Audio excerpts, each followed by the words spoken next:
Okay, so I have very mixed feelings about the buying isn't owning crowd. So they'll say something along the lines of, well, if buying isn't owning, then stealing isn't piracy, or piracy isn't stealing. And yeah, I get where they're coming from because I grew up poor and I used to use anime and manga websites to pirate stuff. And even to this day, sometimes I'll check out a piracy site to see what something looks like. For example, right, I have these One Piece manga. I definitely prefer the One Piece manga over the anime. And I'm not going to use a subscription service just to watch clips of the anime. That's why I'll go to like the piracy website to see and compare what the anime looks like compared to the manga.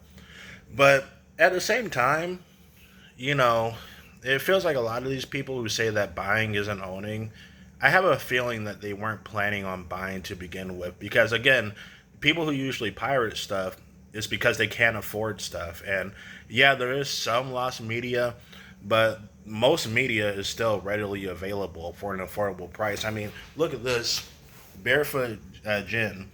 This is a manga that's not very popular, should be out of print, but I still managed to find copies of it on Amazon for a reasonable price years ago. And just out of curiosity, I looked it up on Amazon. You can still buy this manga, but this whole situation has just got me thinking. Now that I've noticed that several anime piracy websites are gone, or just spam people with ads, and yeah, I'm still not getting a subscription service because technically you're right. You don't own you don't own media unless you create it. For example, right? I don't own Watchmen. I did not create Watchmen. I am not the distributor of Watchmen. I don't own Watchmen's copyright. But at the same time, I can pretty much do whatever I want with this Watchmen book. Like if I wanted to right now, I could easily just I don't know, just grab a page and start ripping it in half. I don't know if that gave you a little anxiety. I'm not gonna rip this book in half though. This is a really good book. But you know what I'm saying, right? I still own this book.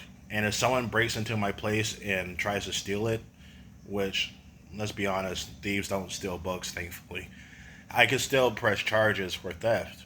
So yeah, I understand where people are coming from. The whole, buying isn't owning, so piracy isn't stealing crowd are coming from.